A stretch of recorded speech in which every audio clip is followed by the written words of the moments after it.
Well, Matt Murdock's journey is a long one. I mean, we've seen many chapters in his life up until this point, um, and and we knew that if we were going to revive the character, we needed to show that passage of time, and and and see what happens to him when that balance he's established between Matt Murdock and Daredevil is shattered. When those pressures come to bear, and he can no longer balance those two sides of his personality, what erupts in the aftermath? Well, it's funny, since we began creating content for Disney Plus, we've actually been able to push those boundaries further and further. Um, Disney Plus as a service is something that's now includes FX content and Hulu content. We made a TVMA show last year, a show called Echo, and really there haven't been any limiters put on us in terms of just telling the just telling being able to tell the best story we possibly can. There we can be as violent or as intense as we need to be, as long as it's telling the best story. At Marvel, we are always trying to honor the source material, and the stories that came from publishing over the last, in Daredevil's case, almost 60 years.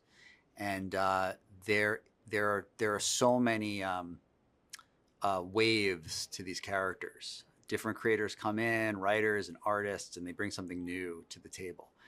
And then we also, in this case, have the benefit of the original series, and seeing how those those writers and also those performers, Matt's portrayal of, Charlie's portrayal of Matt, and Vince's portrayal of Fisk, they have become icons. And so we just look to what came before and are able to hopefully honor that and bring it into its next step in its evolution. We find Matt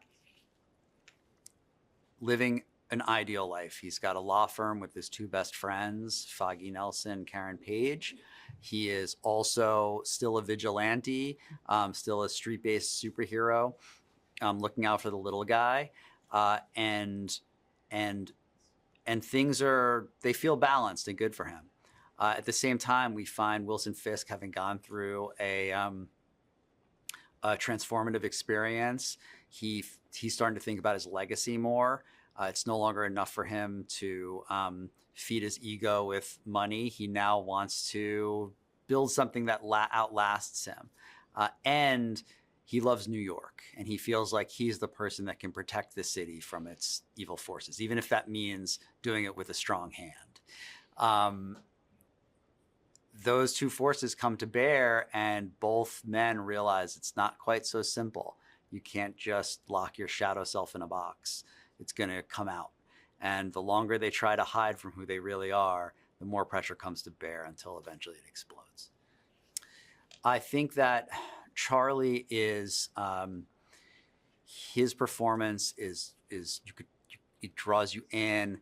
It's filled with pathos. You really feel for this guy, because you can imagine what it would be like to be in his shoes. He as a performer, he really draws you in and allows you to imagine like what it would be like to make those moral decisions that he's constantly wrestling with.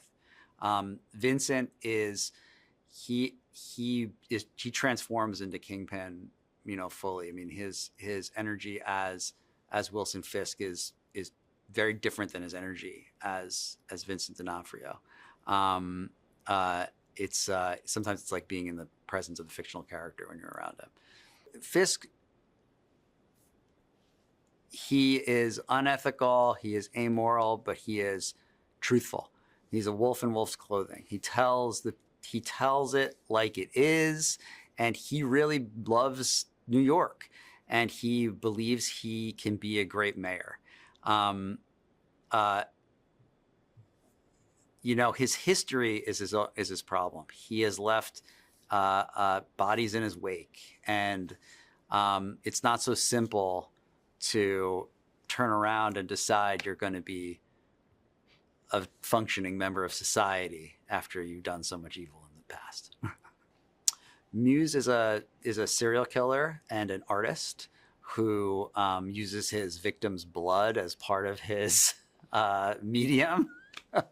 It's as horrifying as it sounds, and it is something that puts the entire city on edge. So while you have these two men, Matt Murdock and Wilson Fisk, trying to not indulge their shadow selves, you have this serial killer out there filling the city itself with fear, and he is a catalyst to forcing Matt Murdock towards his Daredevil side and forcing Wilson Fisk towards his Kingpin side.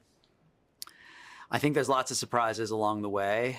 What I hope people take away from it is like, I really want this conflict between Wilson Fisk and Matt Murdock to really land hard with people, and to lead to the big emotional and action-packed culminations that we set out to make.